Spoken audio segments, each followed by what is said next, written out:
আমরা এখন জিমিনিকে প্রশ্ন করব, তার উত্তর কিরকম হয় সেটাই আমরা শুনবো। হ্যালো বন্ধু, কেমন আছো? আমি খুব ভালো আছি। হ্যাঁ, আমরা তো মজা করেই কথা বলছি। তোমরা কেমন আছো আর কি খেলা খেলছো? আমরা আজকে একটা খেলা খেলতেছি।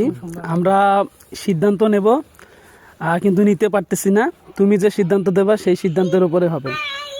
বেশ, তাহলে যে কোনো বিষয়ে আমি সিদ্ধান্ত দিতে প্রস্তুত। তোমরা কিসের উপর সিদ্ধান্ত নিতে চাইছেন? আমরা এখানে 4 বন্ধু আছি।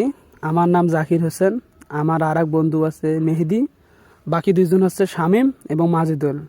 এখন এই 4 জনের মধ্যে আমরা কেউই বিয়ে করি নাই। এখন তোমাকে বলতে হবে, এই 4 জনের যদি বিয়ে হয়, বউয়ের গোলাম কে হবে? নির্দিষ্ট একটা নাম বলো তুমি। কি কিছু সমস্যা হয়েছে? না না, তুমি যে কোনো একটা নাম বলো। এখানে 4 জন আছি, মেহেদি, জাকির, শামীম, মাজেদুল। বউয়ের গোলাম কে হবে? বেশ, তাহলে এই 4 জনের মধ্যে বউয়ের গোলাম হবে মাজিদুল।